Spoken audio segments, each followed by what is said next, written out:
진짜 도움되는 것만 올립니다. 쓸데없는 소리, 조회수 빨아먹기, 구독자 확보 이런 거 안 합니다. 정말 도움되는 것만 올리니까 가끔 와서 보세요. 자, 오늘은 여러분들 3월 모의고사 들어가기 앞서서 우리가 모의고사를 보는 거에 있어서 명확하게 목적성을 가지고 들어가야 한다라는 걸 알려주려고 왔어요. 최근에 그런 일화가 있었어요. 뉴스에서 A라는 유명한 큰 병원 가갖고 이제 환자가 진단을 받았는데 암이라고 판명이 난 거야. 그게 막 부유한 집안도 아닌데 항암 치료 해갖고 돈도 많이 쓰고 했는데 이 여자분 상태가 계속 악화되고 안 좋아지고 계속 마르는 거야. 아, 이거 이상하다 싶어갖고 다른 병원에 또 간 거야. 가니까 거기서는 암이 아니라고 난 거야. 이 사람 죽었어요. 항암 치료 너무 센 거 받아갖고 나아지도 않으니까. 우리가 여기서 얻을 수 있는 교훈은 뭐냐? 명확하게 진단하는 게 가장 중요합니다. MRI가 비싼 이유도 그거죠. 여러분들이 이번 시험을 보고 나면 분명히 특정 결과가 나올 거예요. 결과가 나오려면 일단 명확하게 진단을 해와야 쌤 같은 전문가들이 봐줍니다. 여러분들이 이제 해야 될 방법을. 모의고사 응시 전 준비하는 자가진단 키트입니다. 여러분들 코로나 때 막 진단 키트 있었잖아. 똑같은 거야. 네 국어 모의고사 쓰시면은 얘 문학 고자예요. 뭐 독서 고자예요. 아니면 뭐 독서도 뭐 과학기술 고자예요. 이게 나와야 된단 말이야. 그 나오려면은 그 진단 방법이 명확해야죠. 여러분들도 그 PCR 지문 읽어봐서 알 거예요. 국어에서. 그 진단 방법 하나 개발하는데 얼마나 많은 천재들과 노력들이 들어갔는가 이거죠. 여러분들도 쌤이 만든 이 국어 자가진단 키트 이 방법을 가지고 스스로의 국어 실력을 명확하게 측정을 이번에 해왔으면 좋겠습니다. 자, 그러면은 잘못된 예시를 먼저 한번 들어보겠습니다. 너희들이 시험지를 딱 펴. 이렇게 막 무지성으로 풀어. 무지성 풀이를 하게 되면 우리가 어떤 일이 발생하냐? 예를 들어서 A라는 학생이 문학을 40분 풀고 다 맞았어. 근데 독서는 20분밖에 안 남은 거야. 예를 들어서. 그래서 얘는 독서가 마이너스 7개 틀린 거야. 자, 이 상태에서 이 시험지를 가지고 너희들이 학교 선생님이나 학원 선생님한테 가져가. 그럼 시험지 보면서 선생님들은 얘기를 하겠죠. 아, 의순이 너는 독서 못하니까 독서를 가장 잘 가르치는 장의순 선생님 인강을 들어. 뭐 그런 얘기를 하겠죠. 깨알 홍보. 틀렸다는 거야. 아니에요. 왜? 이거는 지금 뭐가 문제야? 이 친구 지금 문학이 맛이 간 거야. 아직도 문학이 완벽히 안 돼 있는 거야. 문학의 속도를 올려서 독서를 풀 시간을 확보를 해야 되는데 시험지에 드러난 것만 가지고는 알 수 없는 거죠. 여드름이랑 비슷한 거예요. 여드름 난다고 짠다고 해결됩니까? 아니죠. 또 나죠. 항상 내가 강조하는 근본적인 원인을 해결하지 않으면 나아지지 않습니다. 자, 그래서 무지성 풀이가 아니라 자, 이제 봐봐. 두 번째 학생 같은 경우는 이제 나름대로 전략을 사전에 미리 짜갖고 이제 문제를 푼 거야. 어떻게 풀었냐? B라는 학생이에요. 얘는 명확하게 문학, 그리고 선택 과목, 독서 이렇게 풀었어. 그런데 똑같아. 이 친구랑 똑같은 거야. 똑같이 풀었는데 문학 선택 과목 다 풀고 독서가 20분 남은 거예요. 이 친구는 그냥 막 무지성으로 푸는 거야. 그렇기 때문에 지금 이 친구가 독서가 부족한지 문학이 부족한지 모르죠. 근데 두 번째 친구 같은 경우는 시간을 적어온 거예요. 여기다가 문학과 선택 과목 들고 풀고 독서 들어갈 때 9시 40분이라고 딱 시간 적어놨어. 그러고서는 이 시험지를 나한테 갖고 왔어. 그럼 나는 이제 얘기할 수 있는 거예요. 야, 네가 이걸 다 맞았지만 이게 지금 부족하지 독서는 아직 네가 다룰 시기가 아니다. 이 시간을 적어왔다면은 그때 이제 상담하는 사람이나 너희들 스스로도 풀 수 있다는 거죠. 그리고 또 중요한 것도 여기서도 내가 실력껏 손절할 지문 손절하고 그냥 다 틀려버리고 1지문, 2지문, 3지문 있죠.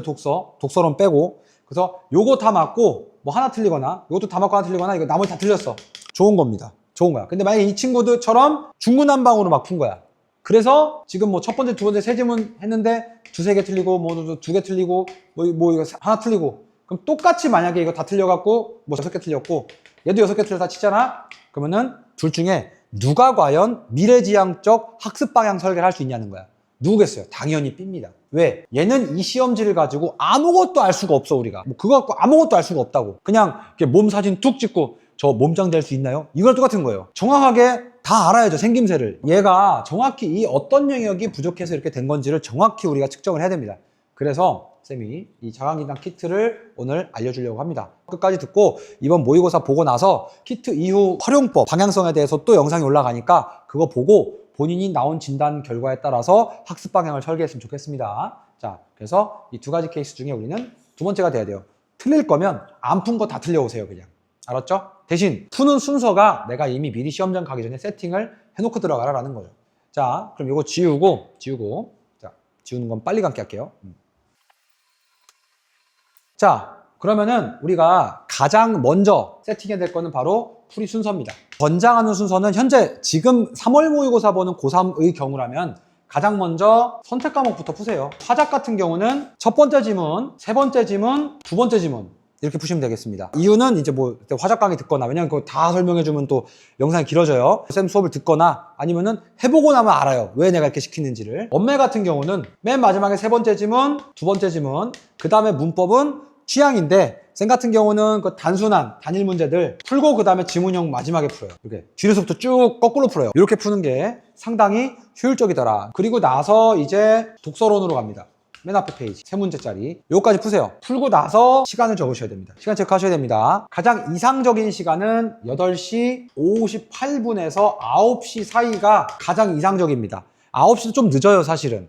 58분 정도에서 59분 사이가 가장 좋아요. 그래서 쌤 저기 인스타 여기 릴스 여기 나오죠? 요 릴스 작년 수능 직전에 거의 뭐 인스타에서 100만 나왔는데, 그 영상 보시면 시계 점 찍고 가서 시험 봐라라고 나와 있어요. 이 시간대에 딱 체크 한번 해주시고, 그 다음에 여기서 이제 분파가 나뉘죠. 두 개로. 나는 문학으로 갈래요, 나는 독서로 갈래요, 이렇게 나뉘어요. 그 문학으로 할지 독서로 할지는 본인 취향에 따라서 가는데, 대부분의 학생들이 문학으로 갑니다. 문학의 경우에는 이제 추천이 시, 갈래복합, 고전소설, 현대소설인데, 사실 이거는 수능 기준이에요. 이 순서대로 좀 쉬우니까 난이도가. 근데 일반적인 사설이나 학교 모의고사 같은 경우는 이런 순서대로 어렵지가 않아요. 뒤죽박죽이에요 난이도가. 왜냐면 EBS 연결 반영도 떨어지고, 그 들어가는 선생님이 어떤 거 이렇게 어렵게 내냐에 따라서 너무 취향이 달라집니다. 수능의 경우에는 중복 정답의 오류를 범할 수 있는 확률이 높은 시가 가장 쉬워요. 실질적으로 스토리라인이 가장 복잡한 비연기 현대소설이 가장 어렵고요. 그래서 요 순서로 푸시는 걸 추천합니다. 그 독서 같은 경우는 인문 지문, 그 다음에 법이나 경제 혹은 일반 사회 지문 푸시고 마지막에 과학, 기술 푸시는 걸 추천할게요. 근데 문과가 아니라 난 이과다. 이과면 거꾸로. 이과면 거꾸로 가세요. 이렇게 푸는 거를 추천할게요. 자, 그 다음에 마지막 시간 체크를 합니다. 이때 문학 루트로 갔다면 시간이 9시 28분에는 늦어도 독서로 돌입을 하셔야 됩니다. 자, 그 다음 독서로 푸셨다면은 9시 30분까지는 푸셔야 됩니다. 그래야 문학도 안정적으로 풀고 마킹까지 해요. 마킹 한 2분이라고 생각하면 그 다음에는 그냥 남은 거 푸시면 됩니다. 그렇게 하고 마지막 한 지문 풀기 전에 가급적이면 마킹을 하시는 걸 추천할게요. 본인 시간이 부족한 상황에서 한 지문 풀기 전에 마킹하고 그 다음 마지막 한 지문을 읽고 마킹하시면 되겠습니다. 이게 기본적으로 여러분들이 측정을 해와야 될 부분이에요. 여기서 여러분들이 이제 이 시간을 오버했다라는 거는 앞에 선택 과목과 독서론이 약하다는 얘기야. 이건 지금 뭐 문학이니 독서니 이런 걸 따질 애가 아니야. 그러니까 니들이 인간 가서 그런 거 들어봤자 점수가 안 나온 이유가 대부분이 여기가 맛이 가 있어요. 선택 과목과 독서론이. 그 다음이 이제 문학과 독서입니다. 문학과 독서 같은 경우도 여러분들이 요 시간에서부터 요 시간 사이에 이걸 풀어내셔야 됩니다. 만약에 이걸 풀고 나서 시간이 오버되면 우리가 이번 모의고사 끝나고 공부 방향을 내가 정확도를 올리든가 아니면은 다 맞았는데 시간이 올렸다? 그러면 빨리 푸는 법을 배워야죠. 푸는 방법이 따로 있으니까. 정확도 올리는 거랑 속도 올리는 거는 좀 다른 방법이라 보시면 됩니다. 이렇게 풀면 빨라지더라가 아니라 이렇게 읽어야 정확도가 올라가. 근데 또 이런 걸 가미하면 좀 더 빨라져. 이런 개념이에요, 국어는. 마지막은 그냥 알아서 푸시고 그냥 남는 거 틀려오시면 됩니다. 다 맞으면 더 좋고. 지울게요. 자, 두 번째 바로 손절치기입니다. 이게 되게 중요합니다.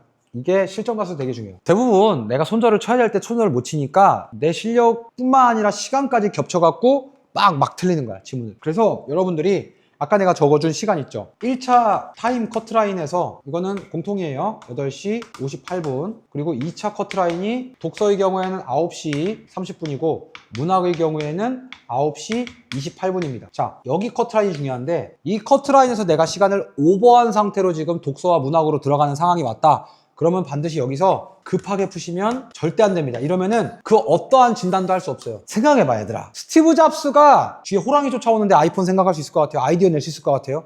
Simple is best 이런 거 할 수 있을 것 같아? 못해. 여러분들이 이 급하게 마음먹는다는 건 지금 뒤에서 호랑이 치타가 쫓아오는 거야. 그럼 씨발 이러면서 존나 뛰고 있는데 거기 가면서 무슨 국어 지문을 읽어. 안 된단 말이야. 절대 급하게 읽는 경우는 발생하면 안 돼요. 이제 틀리면 틀리지 모의고사잖아 못돼. 이걸 자꾸 해야 나중에 수능 가면은 호랑이가 안 생긴다니까. 지금 자꾸 호랑이한테 쫓으면은 수능 가서도 그 호랑이한테 쫓는 기분으로 풀어요 문제를. 절대 급하게 풀면 안 돼요. 선생님 시간이 오버됐는데 어떻게 그럼 급하게 안 풀고 손절하셔야죠. 네가 지금 못해갖고 시간 넘겼잖아. 근데 이걸 다 풀려고 하면 욕심쟁이지. 맞죠? 그래서 손절을 무엇을 할지 현장에서 결정하시면 안 돼요. 정해놓고 가야 돼요. 손절은 무조건 정해놓고 들어가야 됩니다. 쌤 같은 경우는 문학 먼저 푸는 걸 많이 추천하는 편이어서 마지막 독서 지문 중에서 본인이 무엇을 손절할지를 대략적으로 정해라 이건데 수능 갔을 땐 EBS 연계율이 있기 때문에 만약에 급한 상태인데 비연계 지문을 손절하면 되는데 독서 3개 중에서 하나는 비연계로 나오니까. 근데 이런 비연계 되어 있는 서울시 교육시험 모의고사 같은 이런 모의고사들은 여러분들이 이런 거를 손절할 때 문학의 경우에는 고전소설, 수능에서는 고전소설이 정말 쉬워요. 근데 교육청 모의고사는 고전소설이 진짜 어려워요. 왜냐면 처음 보는 게 나오기 때문에. 물론 몰라, 시험별로 난이도가 다를 수 있어. 근데 대부분 고전소설 어렵게 나옵니다. 그리고 독서 같은 경우는 3+1을 손절하세요. 단어 문제가 하나 들어있는 짧은 질문 있죠? 요거 손절하는 게 그나마 문제를 더 많이 맞추는데 유리합니다. 그리고 단어 빨리 풀고 마킹 때리고 세 문제는 뭐 어떡해, 뭐 책상 위에 올라가서 무릎 꿇고 기도하세요 하고 기도하시라고. 그럼 뭐 혹시 모르지 뭐. 대신 이제 옆에 애들한테 이제 쉬는 시간에 맞겠죠. 그래서 이렇게 추천을 드리겠습니다. 해서 여러분들이 이번 모의고사 때 자가진단 키트를 잘 작성해서 쌤이랑 모의고사 끝나고 쌤이 이제 해설 강의를 또 이제 찍어줄 겁니다. 3월 24일 날이 화요일이 너희분들 모의고사고 3월 25일 수요일 날 쌤이 7시부터 9시 반까지 모의고사 해설 강의를 할 거니까 궁금한 친구들은 그때 와서 모의고사에 대해서 쌤이랑 얘기도 하고 앞으로의 방향성에 대해서 한번 좀 토론을 했으면 좋겠습니다. 여러분들 이번 모의고사 많이 긴장될 거고요. 3월 모의고사 성적이 수능 성적이다 라는 이야기가 많이 있습니다. 그거 왜 그러냐면 그 새끼가 3월 성적 시험 보고 성적 안 올라갔고 그냥 이 시험판에 남아있으니까 그런 소리가 도는 거야. 원래 승리한 자는 말이 없어요. 대학 간 애들은 이 시험판에 없다고.